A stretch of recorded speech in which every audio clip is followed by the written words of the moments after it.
We're joined now by Marco Clark from Washington to talk more about this. He specializes in race relations and education and is the founder and CEO of the Richard Wright Public Charter School. Thank you for being with us. So put this into some context for us then. How would you describe race relations not only in the U.S. but particularly in this case in the state of Missouri, and what kind of doors this issue has blown open when assessing how Americans deal with the whole issue of race relations?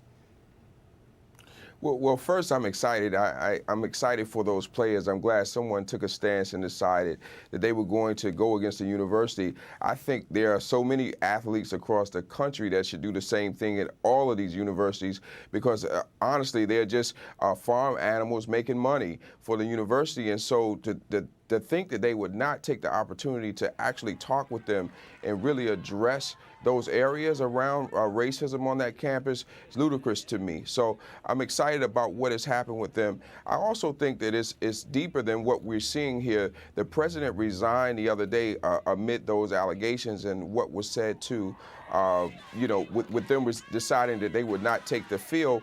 But it's deeper than that. There's a board of directors that's responsible for overseeing the president of that university. And so this problem is deeply rooted, and clearly there has to be something done about it. Well, let's talk about the fact that, as the point was made that, college football is big business for many universities, as it is in the case of this university. And the authorities on campus didn't act until the football team decided to take a stand, and there was a financial penalty at stake here. And that's when they acted. I mean, I'm sure you're pleased with the outcome, but what does that say about the priorities of institutions like this when they're forced to act when they're hit in the pocketbook?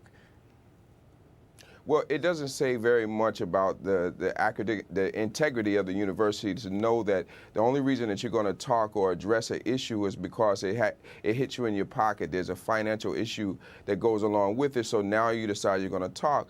I know in those days that came before that, the president was, approached by students while he was in his car, and he refused to get out of the car and really have a conversation with these young people. It lets you know that racism is very deep in this country, and it is something that we really have to put on the forefront. I think understanding that there is a problem and addressing it and not allowing just a small victory to take place, but rather really dealing with the issue. This university in Missouri has to really begin to have a conversation with the student body. They mentioned along the way that there's a small percentage of African-American faculty on staff, and the students are asking for them to increase that number. So at some point, they're going to have to talk to the students on that campus, allow their voice to be heard, allow some of their demands and things that they're talking about to be a part of the university in a way of healing. I mean, when you know that you're in a state that has had so many different racial tensions taking place, this should be a top priority on their list to make sure that they're getting it done immediately. Yeah, certainly an issue that will be debated for some time to come. Appreciate your take on this, Marco Clark, joining us there from Washington. Now, President Barack Obama's plan to protect an estimated